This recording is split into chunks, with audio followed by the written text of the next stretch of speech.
Hello guys, আমার তো video তোমরা দেখেছো এর আগে।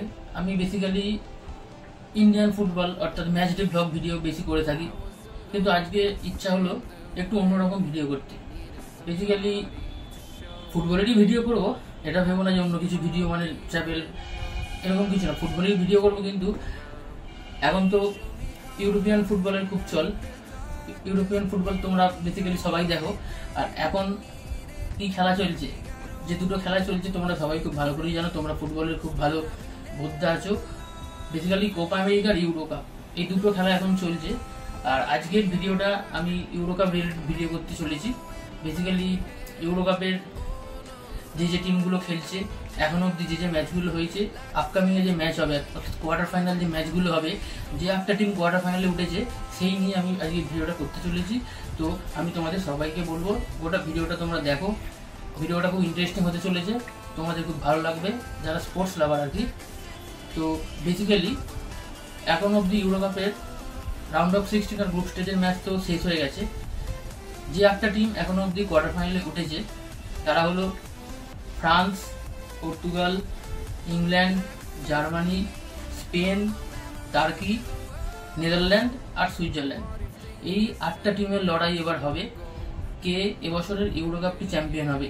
5 তারিখ অর্থাৎ শনিবার ইন্ডিয়ান টাইমে 5 তারিখে কিন্তু শনিবার দিন রাত্রি 9:30 থেকে খেলা আছে first quarter final Germany versus Spain. আর সেই দিনই রাত্রি 12:30 থেকে খেলা আছে সেকেন্ড কোয়ার্টার ফাইনাল অর্থাৎ পর্তুগাল ভার্সেস ফ্রান্স। আর অন্যদিকে 6 তারিখে 9:30 থেকে রাত্রি 9:30 থেকে ভারতীয় টাইমে খেলা আছে third quarter final England versus Switzerland. আর রাত্রি 12:30 থেকে খেলা আছে last and final quarter final মুখোমুখি নেদারল্যান্ড অ্যান্ড টার্কি। তো ফার্স্ট কোয়ার্টার ফাইনাল খেলা হতে চলেছে host nation Germany versus mighty Spain. হ্যাঁ, মাইটি এই জন্যই বললাম স্পেনকে, কারণ স্পেন এই মুহূর্তে ইউরো কাপের যে কটি দল খেলছে তার মধ্যে স্পেন এবং জার্মানি হচ্ছে প্রবলতর প্রতিপক্ষ। মানে ইউরো কাপ জয়ের বলে না কন্টেন্ডার, এই দুজন হচ্ছে সবথেকে মেন কন্টেন্ডার ইউরো কাপ জয়ের। একদিকে স্পেন আর অন্যদিকে জার্মানি। প্রথমে যদি আসি জার্মানির কথায়, জার্মানির একটা বিশাল বড় অ্যাডভান্টেজ যেটা হচ্ছে সেটা হচ্ছে জার্মানি নিজের হোম গ্রাউন্ডে খেলবে ম্যাচ। প্রবলতর তারা প্রতিপক্ষ স্পেনের, আর স্পেনও প্রবলতর প্রতিপক্ষ জার্মানির। কিন্তু জার্মানির যে হোম সাপোর্টটা পাবে সেটা হচ্ছে জার্মানির অ্যাডভান্টেজ হিসেবে কাজ করবে। এছাড়া জার্মান টিম যা খেলছে এখন অব্দি আনবিটেন রয়েছে জার্মানি টিম। যে কটি ম্যাচ খেলেছে এখনো জার্মানি একটি ম্যাচেও হারেনি। তাদের এক্সপিরিয়েন্সের সাথে সাথে অনেক ইয়ং ট্যালেন্টও আছে। জার্মানির গোলকিপারে ভীষণ এক্সপিরিয়েন্স গোলকিপার ম্যানুয়েল নয়ার, অনেক আগে থেকে খেলে আসছে, এখনও খেলছে জার্মান টিম। এটাই হয়তো তার শেষ ইউরো কাপ হতে চলেছে।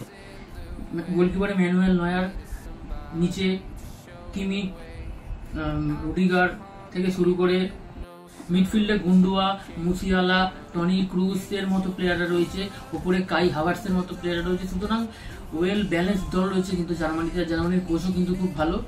এখন অবধি জার্মানির খেলা দেখে যা মনে হয়েছে জার্মানি হচ্ছে কাপ নিতে বদ্ধপরিকর, কারণ জার্মানির খেলা দেখে তোমার নজর কাটতে বাধ্য হবেই। তো সুতরাং জার্মানিকে কিন্তু সমীহ করতেই হবে স্পেনকে। আর অন্যদিকে যদি আমি স্পেনের কথা বলি, স্পেনের কিন্তু সেই টিকিটাকা কিন্তু এখন স্পেনের মধ্যে তোমরা দেখতে পাবে না, কিন্তু স্পেনের কিন্তু ইয়ং ট্যালেন্ট প্রচুর রয়েছে। এখন অবধি স্পেন এমন একটা দল যে কিন্তু আনবিটেন রয়েছে। শুধু আনবিটেনই না, তারা প্রতিটা ম্যাচে কিন্তু জিতে এসছে। স্পেন কিন্তু প্রতিটা ম্যাচে জিতে এসছে। স্পেনের যদি স্কোয়াড বলতে হয়, গোলকিপারে উনাই সিমন থেকে শুরু করে নিচে নাচো, কারভাহালের মতো এক্সপিরিয়েন্স প্লেয়ার রয়েছে, লাপোর্তে রয়েছে, মিডফিল্ডে স্পেনের ভালো প্লেয়াররা রয়েছে, অবশ্যই আপফ্রন্টে আলভারো মোরাতা রয়েছে, কুকুরেলা আছে নিচে।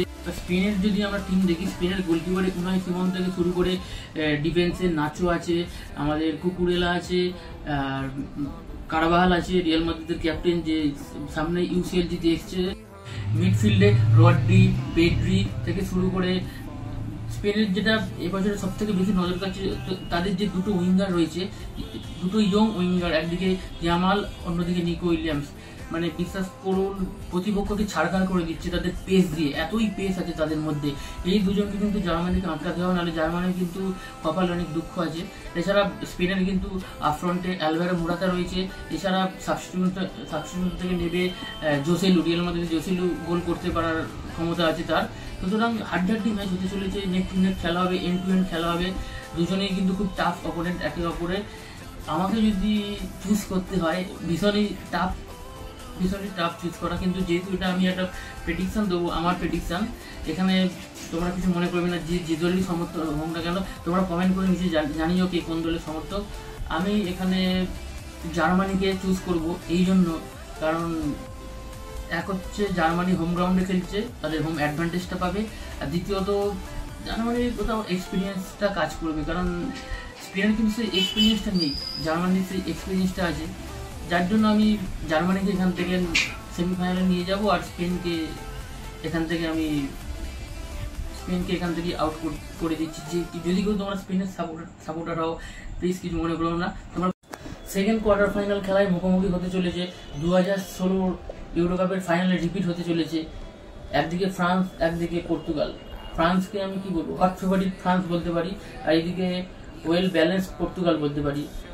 ফ্রান্সের কথা যদি বলি, ফ্রান্স হচ্ছে এমন একটা দল, খাতায় কলমে কিন্তু খুব ভালো দল। ফ্রান্স অনেক প্লেয়ার রয়েছে, কিন্তু ফ্রান্স কিন্তু সেই ফ্রান্সের খেলা এখনো অব্দি ইউরো কাপে আমি অন্তত দেখতে পাইনি। যেরকমভাবে ফ্রান্স আর্জেন্টিনার সঙ্গে ফাইনাল খেলেছিল বিশ্বকাপে, সেরকম খেলা কিন্তু ফ্রান্সের এখন নজরে পড়ছে না।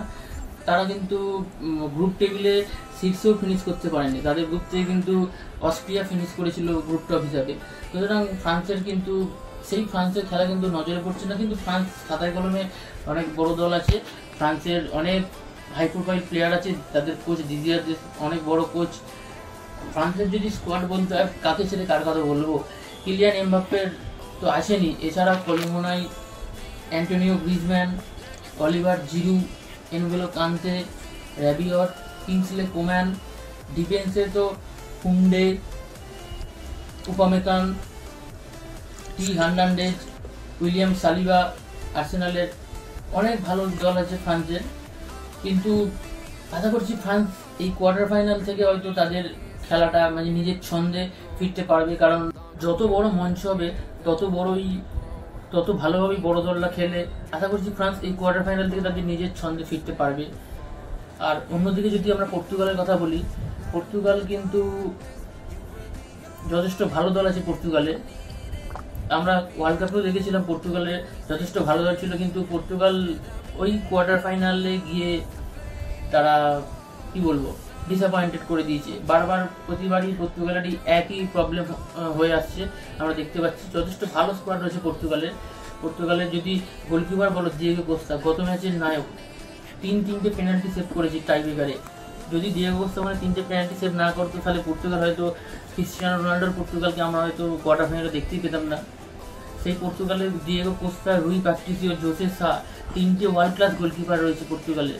এছাড়া ডিফেন্সে পেপে, 41 বছর বয়সী পেপে, রুবেন ডায়াস থেকে শুরু করে ক্যানসেলো, ডিয়েগো ড্যালোট, নুনো মেন্ডেস থেকে শুরু করে অনেক প্লেয়ার রয়েছে। এছাড়া সাবস্টিটিউশনও পর্তুগালের খুব ভালো, মানে পর্তুগালের 2টো স্কোয়াড হয়ে যাবে এরকম দল পর্তুগালের রয়েছে। আর মাঝে মাঠে তো Bernardo Silva, Bruno Fernandes, Palhinha, Vitinha, Ruben Neves থেকে শুরু করে আপফ্রন্টে ক্রিস্টিয়ানো রোনাল্ডো তো আছেনই, এছাড়াও রাফায়েল লিও, জোয়া ফেলিক্স এরাও আছে। তো দেখা যাক পর্তুগাল কি করতে পারে। বেসিক্যালি আজ আমি ক্রিস্টিয়ানো রোনাল্ডো ফ্যান, তো আমি চাইবো রোনাল্ডো আগে যাক, কিন্তু সব দিকটা বুঝতে হবে, সব দিকটা দেখতে হবে যে তাদের খেলা কিন্তু ফ্রান্সের সাথে রয়েছে। হট ফেভারিট ফ্রান্স, তারা হচ্ছে অন্যতম কন্টেন্ডার হচ্ছে এবছর ইউরো কাপের। তো খেলা কিন্তু খুব হাড্ডাহাড্ডি হবে। তো আমার যদি প্রেডিকশনের কথা বলতে হয়, তাহলে আমি একটা কথাই বলবো যে খুব হাড্ডাহাড্ডি, খুব এন্ড টু এন্ড খেলা হবে, খুব কম ব্যবধানে যে দলই জিতবে খুব কমই ব্যবধানে জিতবে, কারণ দুটোই কিন্তু খুব ব্যালেন্স দল আছে, আর এন্ড টু এন্ড ফুটবল হবে। দুজনের কিন্তু অ্যাটাকিং ফোর্স খুব ভালো, তেমনি মিডফিল্ডও খুব ভালো রয়েছে। তো আমাকে যদি বলতে হয়, তো আমি গত ম্যাচে পর্তুগালের একটা জিনিস দেখলাম, যেটা কিন্তু ওয়ার্ল্ড কাপে পর্তুগালে মিসিং ছিল, যেটা হচ্ছে ক্রিস্টিয়ানো রোনাল্ডো গত ম্যাচে যখন পেনাল্টি মিস করলো, তখন কিন্তু ক্রিস্টিয়ানো রোনাল্ডো পুরো ভেঙে গিয়েছিল। মানে রোনাল্ডোকে সেই 2016-এ এরকম কাঁদতে দেখেছিলাম, তারপরে ওয়ার্ল্ড কাপে কাঁদতে দেখলাম, আর কালকে মানে লাস্ট ম্যাচে যে রোনাল্ডো যেরকমভাবে ইমোশনাল হয়ে গিয়েছিল, মানে নিজেই হার মেনে নিয়েছিল, কিন্তু পর্তুগালের প্রতিটা খেলোয়াড় এসে রোনাল্ডোকে যেরকমভাবে মোটিভেট করলো, ওইটা দেখে আমার খুব ভালো লাগলো। দেখো যদি তুমি আর্জেন্টিনা আর পর্তুগালের ফারাকটা দেখো, তাহলে তুমি দেখতে পাবে আর্জেন্টিনা গোটা দলটাই কিন্তু মেসিকে উদ্দেশ্য করে খেলেছিল।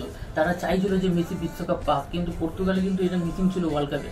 কারণ পর্তুগালে কিন্তু রোনাল্ডোকে উদ্দেশ্য করে এটা ঠিক হয়নি, কারণ আমরা দেখেছি কোয়ার্টার ফাইনাল ম্যাচে পর্তুগাল রোনাল্ডো প্রথম থেকে খেলেনি, তো ছেড়ে দাও। কিন্তু গত ম্যাচে আমার জিনিসটা দেখে খুব ভালো লাগলো, যেটা পর্তুগালের গোটা দল কিন্তু চার্জ রাখছিল, যাতে রোনাল্ডো ওরকম পেনাল্টি মিস করার পরে কিন্তু রোনাল্ডোকে গোটা দল গিয়ে মোটিভেট করেছে। তারপর রোনাল্ডো ফার্স্ট পেনাল্টিটা মারতে গিয়েছিল, মানে তার ডিটারমিনেশনটা দেখুন খালি, তার জেদটা দেখুন খালি, যে প্রথম পেনাল্টি মিস করার পরেও কিন্তু তিনি স্টেপ ওভার করে আগে গেছে যে আমি ক্যাপ্টেন, আমি দলের অধিনায়ক, আমি মানবো প্রথম পেনাল্টিটা। ওব্লাককে কিন্তু তিনি গোল দিয়েছিল। আর পর্তুগাল গোটা টিম কিন্তু খুব ভালো খেলেছিল, বিশেষ করে টাইব্রেকারে। আর এই যে স্পিরিটটা আমি পর্তুগাল টিমে দেখতে পেয়েছি, এটা কিন্তু মিসিং ছিল ওয়ার্ল্ড কাপেতে। তো এই স্পিরিটটা মানে রোনাল্ডোর জন্য খেলতে হবে, এটা রোনাল্ডোর লাস্ট ইউরো কাপ, এই স্পিরিটটা কিন্তু মিসিং ছিল। তো এই গোটা দলবদ্ধভাবে যে খেলছে পর্তুগাল, মানে অন্যদিকে ফ্রান্সকে আমি কোনোভাবেই ছোটোভাবে দেখছি না। ফ্রান্স কিন্তু যথেষ্ট ভালো লাগে, এমবাপ্পে কিন্তু যে কোনো মুহূর্তে ম্যাচের রং বদলে দিতে পারে, কিন্তু এই একটা জিনিসের জন্য, যে ওর জন্য he is a legend, he is our leader, he is our captain, তার জন্য আমাকে খেলতে হবে, আমার গোটা দলকে খেলতে হবে। এই জিনিসটার জন্য আমি পর্তুগালকে সেমিফাইনালে নিয়ে যেতে চাই, আর ফ্রান্সকে এখান থেকে বিদায় জানাতে চাই। তোমরা যারা ফ্রান্সের সাপোর্টার কোনো খারাপভাবে নিও না, এটা জাস্ট প্রেডিকশান, আমার প্রেডিকশান ভুলও হতে পারে, আমি জাস্ট আমার প্রেডিকশানটা দিচ্ছি, আমি পর্তুগালকে আগে নিয়ে যেতে চাই। আর থার্ড কোয়ার্টার ফাইনালে মুখোমুখি হতে চলেছে, আমি বলবো একরকমের আন্ডারডগই বলতে পারো, সুইজারল্যান্ড, আর অন্যদিকে স্ট্রং সাইড ইংল্যান্ড। সুইজারল্যান্ডকে আন্ডারডগ বলছি কারণ সুইজারল্যান্ড কিন্তু এবছর বেশ ভালোই ফুটবলটা খেলেছে। তারা কিন্তু গতবারের ইউরো চ্যাম্পিয়ন ইতালিকে হারিয়ে কিন্তু তারা কোয়ার্টার ফাইনালে উঠেছে, আর ইতালিকে তারা কিন্তু 2 গোলে হারিয়েছিল। তো সুতরাং সুইজারল্যান্ড কোনোভাবে হালকাভাবে নিলে কিন্তু চলবে না, তাদের টিমে কিন্তু যথেষ্ট ভালো পোটেন্সিয়াল রয়েছে। হ্যাঁ, তাদের চ্যাম্পিয়ন স্কোয়াড নেই, কিন্তু তারা যে কোনো মুহূর্তে কিন্তু বড় দলের কিন্তু মানে যে কোনো মুহূর্তে বড় দলকে হারানোর একটা তাদের মধ্যে একটা ব্যাপার আছে। কারণ আমরা দেখেছি তারা ইতালিকে কিন্তু হারিয়েছে, আর তাদের কিন্তু সাকিরি জাকার মতো প্লেয়ার রয়েছে, গোলকিপারের সোমার রয়েছে, খুব ভালো গোলকিপার। আর অন্যদিকে যদি ইংল্যান্ড বলতে হয়, তাহলে বিশ্বকাপ থেকে বলে আসছি, ইংল্যান্ড কিন্তু যথেষ্ট টাফ অপোনেন্ট, যে কোনো দলের কাছে বলতে পারো। ইংল্যান্ড কিন্তু ইউরো কাপের অন্যতম কন্টেন্ডার বলতে পারো, কারণ ইংল্যান্ডের যে স্কোয়াড রয়েছে, স্কোয়াড ডেপথ রয়েছে, মোটামুটি 2টো স্কোয়াড তো আরামসে ইংল্যান্ড খাড়া করে দিতে পারে, এরকম ইংল্যান্ডের স্কোয়াড রয়েছে। তাদের গোলকিপারে পিকফোর্ড থেকে শুরু করে ডিফেন্সে জন স্টোন রয়েছে, ওয়ালকার রয়েছে, তারপরে ইংল্যান্ডের মিডফিল্ড অসাধারণ মিডফিল্ড আছে, ডেকল্যান রাইস রয়েছে, উইংয়ে বুয়েনো সাকা রয়েছে, জুড বেলিংহাম রয়েছে, হ্যারি কেন রয়েছে, ইভান টোনি রয়েছে, জ্যাক রিলিস রয়েছে, ফিল ফডেন রয়েছে, অনেক প্লেয়ার রয়েছে ইংল্যান্ডে, ওয়াটকিংসের মতো প্লেয়ার রয়েছে। তো ইংল্যান্ড তো খাতায় কলমে বেশ প্রবলতর প্রতিপক্ষ সুইজারল্যান্ড কিন্তু অনেক পরিশ্রম করতে হবে ইংল্যান্ডকে হারাতে গেলে, কিন্তু ইংল্যান্ডের সেই খেলা কিন্তু এখন অব্দি আমার নজর পাইনি। আমি যেরকম ফ্রান্সের ক্ষেত্রে বলছিলাম, সেরকম ইংল্যান্ডের ক্ষেত্রে আমি একই কথা বলবো। ইংল্যান্ডের যেরকম স্কোয়াড রয়েছে, সেই স্কোয়াড অনুযায়ী কিন্তু তারা একদম খেলতে পারছে না। হয়তো এইখান থেকে তারা শুরু করবে খেলা, কারণ ইংল্যান্ডের এমন কয়েকজন প্লেয়ার রয়েছে যে ইন্ডিভিজুয়াল ব্রিলিয়ান্সে কিন্তু ম্যাচের রং যে কোনো মুহূর্তে বদলে দিতে পারে। আপনারা দেখবেন গত ম্যাচে জুড বেলিংহামের সেই অসাধারণ সেই ব্যাক ভলিটা, তারপরে হ্যারি কেন যে লাস্টে গোল করলো। সুতরাং এরা যখন খুশি যে কোনো মুহূর্তে খেলার রং বদলে দিতে পারে। আমি বলছি না যে সুইজারল্যান্ড ফাইট দেবে, কিন্তু it's too difficult for Switzerland, because England is a very tough opponent. তো আমি এখান থেকে ইংল্যান্ডকেই আগে নিয়ে যেতে চাই, আর সুইজারল্যান্ডকে এখান থেকে আমি আউট করতে চাই। And last and final quarter final খেলা, দুদিকে যে দুটি দল রয়েছে, একদিকে নেদারল্যান্ড, অন্যদিকে টার্কিকে কিন্তু আমরা কেউ ধরিনি যে টার্কি কোয়ার্টার ফাইনালে অব্দি চলে আসতে পারবে। যদি নেদারল্যান্ডের কথা বলতে হয়, নেদারল্যান্ডের পোটেন্সিয়াল আছে। আমরা দেখেছি নেদারল্যান্ডকে কোয়ার্টার ফাইনাল অব্দি যেতে, আর্জেন্টিনার এগেন্স্টে তারা হেরে গিয়েছিল ঠিকই, কিন্তু তাদের মধ্যে সেই পোটেন্সিয়াল রয়েছে। নেদারল্যান্ডের যদি কথা বলতে হয়, নেদারল্যান্ডে কিন্তু অনেক কোয়ালিটি প্লেয়ার রয়েছে, যেরকম নাথেন একে থেকে শুরু করে ডামফ্রিজ থেকে শুরু করে তাদের captain Virgil van Dijk, Xavi Simons, most assist in the Euro cup 2024 3টি অ্যাসিস্ট করেছে জাভি সিমন। এছাড়াও তাদের আপফ্রন্টে কডি গ্যাকপোর মতো প্লেয়ার রয়েছে যে গত ম্যাচে দুরন্ত খেলেছে। এছাড়া লিভারপুলের অনবদ্য প্লেয়ার, এছাড়া মানফিস ডিপাই রয়েছে তাদের। সুতরাং নেদারল্যান্ড কিন্তু ওয়েল ব্যালেন্স দল রয়েছে। আর অন্যদিকে যদি টার্কির কথা বলতে হয়, টার্কিতে বেশ কয়েকজন প্লেয়ার রয়েছে, ভালো প্লেয়ার, কোয়ালিটি প্লেয়ার, যেমন গুলার রয়েছে। আগের ম্যাচে তাদের যে ডিফেন্ডার দুটো গোল করেছে, ডেমিরাল রয়েছে, যার সৌজন্যে আজকে টার্কি এখানে আসতে পেরেছে। এছাড়া জাহাঙ্গুর মতো প্লেয়ার রয়েছে। সুতরাং টার্কি কিন্তু ফাইট দেবে, আমি বলছি না যে ফাইট দেবে না, টার্কি কিন্তু ফাইট দেবে। নেদারল্যান্ডের কাছে কিন্তু ম্যাচটা অত সহজ হবে না, কারণ যথেষ্ট ফাইট দেবে টার্কি। দেখে যা মনে হচ্ছে তারা পর্তুগালের গ্রুপে ছিল, তারা সেকেন্ডে ফিনিশ করেছে। একমাত্র পর্তুগালের কাছে কিন্তু তারা হেরেছিল, বাদবাকি প্রতিটা ম্যাচে কিন্তু তারা জিতেছে। সুতরাং ম্যাচটা কিন্তু বেশ ইন্টারেস্টিং ম্যাচ হতে চলেছে। আমরা সবাই তো ম্যাচের জন্য ওয়েট করব, কিন্তু আমার যেটা মনে হচ্ছে নেদারল্যান্ড ম্যাচটা জিতে যাবে, কারণ নেদারল্যান্ডের এনাফ কোয়ালিটি প্লেয়ার রয়েছে যারা যে কোনো মুহূর্তে ম্যাচের রং বদলে দিতে পারে। সুতরাং আমি এখান থেকে নেদারল্যান্ডকেই সেমিফাইনালে নিয়ে যেতে চাই, আর টার্কিকে আমি এখান থেকেই আউট করতে চাই। তো এটা ছিল আমার প্রেডিকশান যে কটি কোয়ার্টার ফাইনাল ম্যাচ হবে, সেই কোয়ার্টার ফাইনাল ম্যাচগুলো। তোমাদের কি মনে হয় কোন দল যাবে সেমিফাইনালে, কোন দলই বা চ্যাম্পিয়ন হবে? তোমরা কিন্তু কমেন্ট করে জানাতে পারো।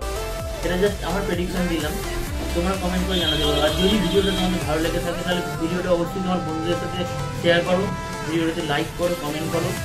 আর যারা এখনো চ্যানেলটা সাবস্ক্রাইব করুন তারা অবশ্যই চ্যানেলটা সাবস্ক্রাইব করে দিন।